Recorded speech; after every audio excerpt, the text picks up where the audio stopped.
Hello అండి, welcome back to our channel. ఈ రోజైతే మనము రాయదుర్గం రహస్యంలో పార్ట్ 4 అయితే చెప్పుకోబోతున్నాము. ఈ కథ రచయిత నేమొచ్చి గాయత్రి గారు. ఈ కథ క్రెడిట్ అంతా ఆవిడదేనండి. సో మనం లేట్ చేయకుండా కథలోకి అయితే వెళ్ళిపోదాం. అక్కడ వాళ్ళకి సీతమ్మ శవం కనిపించేసరికి ఒక్క క్షణం వాళ్ళు దిగ్భ్రాంతికి గురయ్యారు. నిన్నంతా బాగున్న మనిషి ఒక్కసారి ఎలా చనిపోయింది అని ఆశ్చర్యపోయారు. భూపతిరాయుడు మౌనంగా కూర్చొని ఉన్నాడు.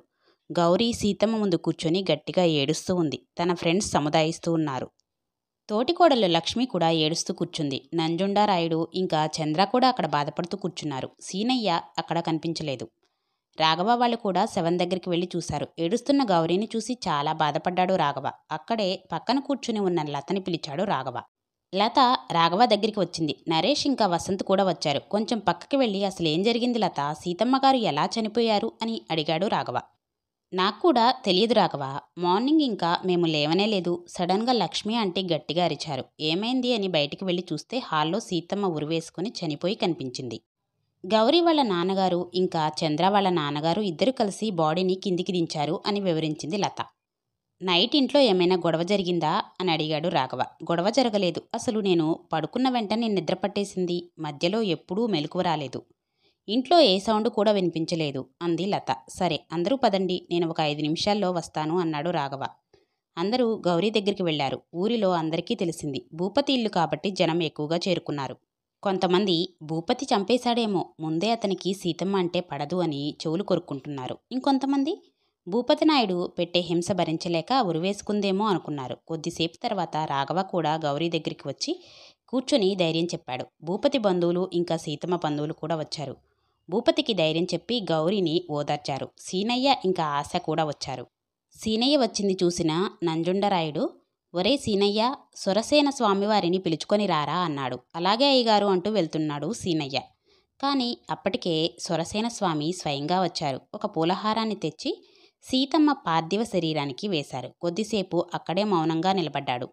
సీతమ్మకి ఆ దుర్గమ్మ త్వరగా పిలుపు ఇచ్చింది. నువ్వు బాధపడకు భూపతి అన్నాడు సురసేన. ఏం నంజుండా, రావలసిన వాళ్ళందరూ వచ్చారా అన్నాడు సురసేన స్వామి. అవును స్వామి, అందరూ వచ్చేశారు అన్నాడు నంజుండరాయుడు. సరే అయితే ఇంకా త్వరగా కార్యాలు మొదలుపెట్టండి. చీకటి పడేలోగా శవాన్ని మట్టిలో కలిపేయాలి అన్నాడు స్వామి. సరే స్వామి, తమరి ఆజ్ఞ అన్నాడు నంజుండరాయుడు. రాఘవ నంజుండరాయుడు దగ్గరికి వెళ్ళి కొంచెం మెల్లగా చెప్పాడు. సీతమ్మగారి శవాన్ని హాస్పిటల్కి పంపించండి. శవ పరీక్ష చేస్తారు. అసలు ఆమె ఎలా చనిపోయారో తెలుస్తుంది అన్నాడు రాఘవ. చూడబ్బాయి, మేము అలాంటివి అన్నీ చేయము. సురసేన స్వామి వారు ఎలా చెప్తే అలానే చేస్తాము అంతే అని బదులిచ్చాడు నంజుండరాయుడు. అది కాదండి, ఒకసారి పోస్టుమార్టానికి పంపిస్తే అన్నాడు రాఘవ. ఏమైంది నంజుండరాయుడు అని గట్టిగా అరిచాడు సురసేన స్వామి. అదేం లేదు స్వామి అన్నాడు నంజుండ.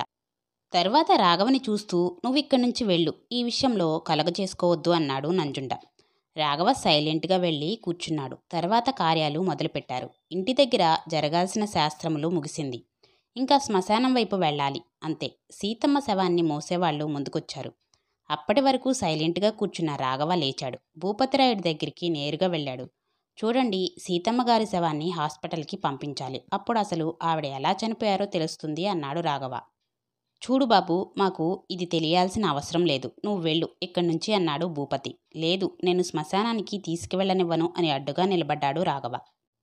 ఒరేయ్, చూస్తుంటే ఎక్కువ చేస్తున్నావు. అతిథివి అతిథిలా ఉండు. మా కుటుంబం విషయాల్లో కల్పించుకోవద్దు అని గట్టిగా చెప్పాడు నంజుండ. కానీ అక్కడి నుంచి అస్సలు కదలట్లేదు రాఘవ. రాఘవ, ఎందుకలా చేస్తున్నావు? నువ్వు ఇటురా అన్నాడు నరేష్. ప్లీజ్ అడ్డు తప్పుకో అంది గౌరీ. గౌరీ, మీ అమ్మగారు ఎలా చనిపోయారో తెలుసుకోవాలని నీకు లేదా అన్నాడు రాఘవ. మౌనంగా ఉండిపోయింది గౌరీ. శవం పరీక్ష జరగాల్సిందే అని గట్టిగా అన్నాడు రాఘవ. అక్కడ జనాలందరూ ఆశ్చర్యంగా చూస్తున్నారు. సురసేన స్వామి మాత్రం కోపంగా చూస్తున్నాడు. అసలు నీ ఉద్దేశం ఏంటి? మా అన్న మా వదిన్ని చంపేశాడు అని నీ అనుమానమా అన్నాడు నంజుండ. భూపతిరాయుడు మౌనంగా చూస్తూ ఉన్నాడు. నేనలా అనలేదు అన్నాడు రాఘవ. మా అన్న వదినని ఎంత ద్వేషించినా ఎంత బాధ పెట్టినా చంపేంత క్రూరుడు కాదు అని ఎవరూ అడగకుండానే తనకు తానే చెప్పాడు నంజుండ. మీరు ఏమైనా అనుకోండి, కానీ పోస్టుమార్టం జరగాల్సిందే అన్నాడు రాఘవ. అప్పటి వరకు ఇదంతా చూస్తూ ఉన్న సురసేన స్వామి ఒక్కసారిగా విరుచుకుపడ్డాడు. అసలు ఏం జరుగుతుంది ఇక్కడ? ఏంటి ఈ పంచాయతీ? ఒరే కుర్రకుంక, మా ఊరు విషయాలు నీకెందుకురా? మా ఊరు ఆచారం భ్రష్టు పట్టించడానికి వచ్చావా?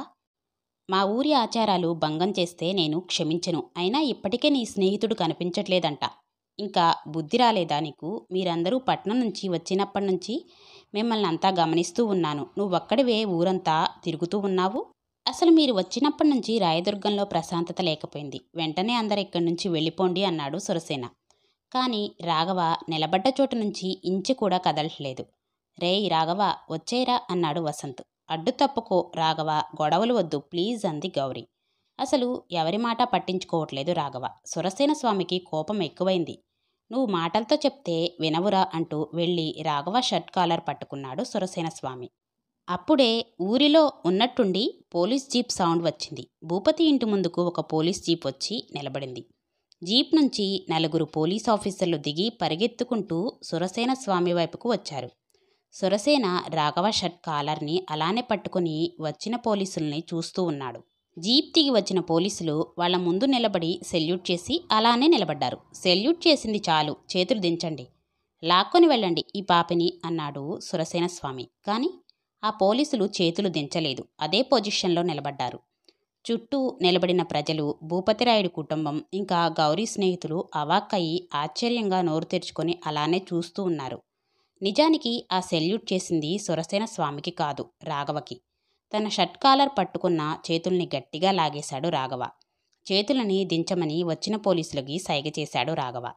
కానిస్టేబుల్స్ అందరూ చేతులు దించేశారు. చుట్టూ ఉన్నవాళ్ళు తెరిచిన నోళ్లు మూయకుండా అలానే చూస్తున్నారు. ప్రవీణ్, వాటర్ బాటిల్ ఇవ్వండి అన్నాడు రాఘవ.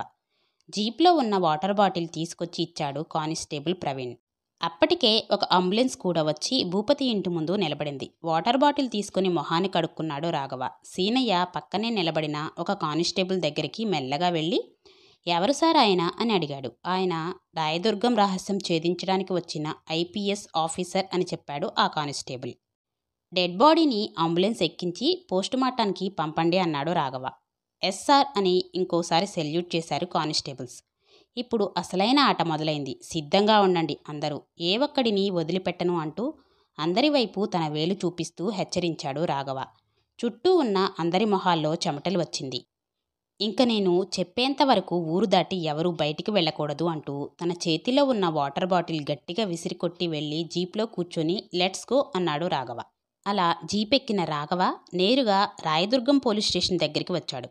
కానిస్టేబుల్స్, ఈరోజు పోలీస్ స్టేషన్ మొత్తం రెడీ అయిపోవాలి అంటూ పాత పడిపోయిన పోలీస్ స్టేషన్ వైపుకి చేయి చూపిస్తూ చెప్పాడు రాఘవ.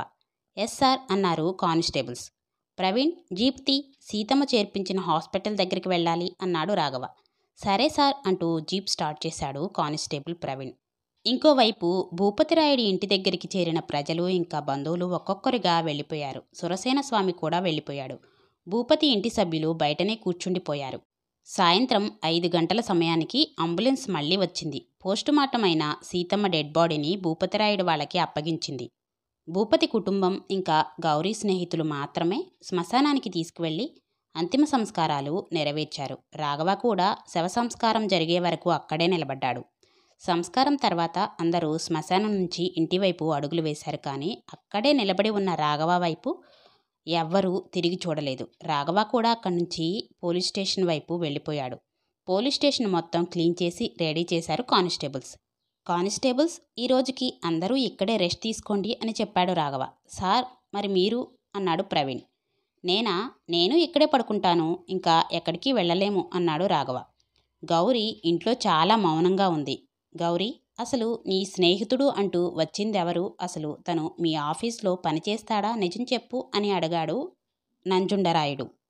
నిజం చిన్నానా, అతను 6 నెలల ముందు మా ఆఫీస్లో జాయిన్ అయ్యాడు. తను పోలీస్ అని మాకు కూడా తెలియదు అని ఏడుస్తూ చెప్పింది గౌరీ. భూపతిరాయుడు మౌనంగానే కూర్చుండిపోయాడు. మీకు కూడా తెలియదా అంటూ గౌరీ స్నేహితుల వైపు చూస్తూ అడిగాడు నంజుండరాయుడు. నిజంగా మాకు కూడా తెలియదు అని చెప్పారు గౌరీ స్నేహితులు. అవునా, చూసారా ఆ అబ్బాయి ఎలాంటివాడో, మా ఇంటి తిండి తిని మాకే ఎసురు పెట్టాడు అంది నంజుండ భార్య లక్ష్మి. అయితే అందరినీ నమ్మించి మోసం చేశాడన్నమాట. అతను రాయదుర్గం నాశనం చేయడానికి వచ్చాడు. ఇకపైన వాడితో ఎవరూ మాట్లాడకండి అన్నాడు నంజుండరాయుడు. సరే, అందరూ వెళ్ళి పడుకోండి అన్నాడు నంజుండ. సరే గౌరీ, ఇక మేము అవుట్ హౌస్కి వెళ్ళి పడుకుంటాము అని లేచారు వసంత్ ఇంకా నరేష్. ఏడుస్తూ కూర్చున్న గౌరీని ఓదారుస్తూ లోపలికి పిలుచుకొని వెళ్లారు గౌరీ స్నేహితులు. మరుసటి రోజు ఎప్పటిలాగా సూర్యుడు ఉదయించాడు. రాయదుర్గంలో ప్రజలందరూ తమ పనిలో ఉన్నారు. అంత ఉదయాన్నే ఇద్దరు వ్యక్తులు కొంచెం గాబరాగా తొందరగా అడుగులు వేస్తూ వెళ్తున్నారు.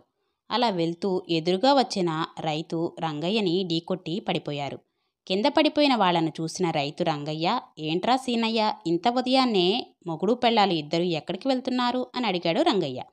ఏం లేదు రంగయ్య, మా తాతయ్య గారికి ఒంట్లో బాలేదు, చూడటానికి ఊరు వెళ్తున్నాము అని తడబడుతూ చెప్పాడు సీనయ్య. నాకు తెలియని తాతయ్య ఎవరున్నారు నీకు అన్నాడు రంగయ్య.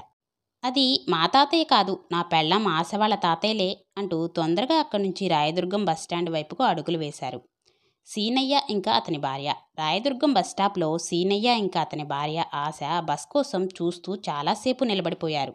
చాలా సమయం తర్వాత నిదానంగా ఒక బస్సు రావడం కనిపించింది వాళ్ళకి. ఇద్దరి మొహాలు వెలిగిపోతున్నాయి. అబ్బా, బస్సు వచ్చేసింది, లేవే అన్నాడు సీనయ్య ఆశతో. ఆ బస్సు వాళ్ళకి చేరువుగా వచ్చేస్తుంది. కానీ అంతలో ఆ బస్ని ఓవర్టేక్ చేస్తూ పోలీస్ జీప్ వచ్చి వాళ్ల ముందు నిలబడింది. ఒక్కసారిగా ఇద్దరి మొహాలు చిన్నబోయాయి. జీపులో కూర్చున్న రాఘవ వాళ్ళ మొహాన్ని చూస్తూ, ఏం సీనయ్య, ఊరు వెళ్తున్నావా అన్నాడు. అవునయ్యా, నా పెళ్ళాం వాళ్ళ తాతగారికి ఒంట్లో బాలేదు, చూడటానికి వెళ్తున్నాము అన్నాడు సీనయ్య.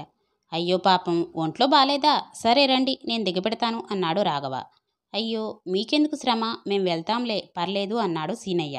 ఇప్పుడు మీ అంతటా మీరు వచ్చి జీపెక్కితే బాగుంటుంది, లేదంటే మా ప్రవీణ్ ఎక్కిస్తాడు, వాడికి మీలాంటి వాళ్ళని జీపెక్కించడం చాలా ఇష్టం అన్నాడు రాఘవ.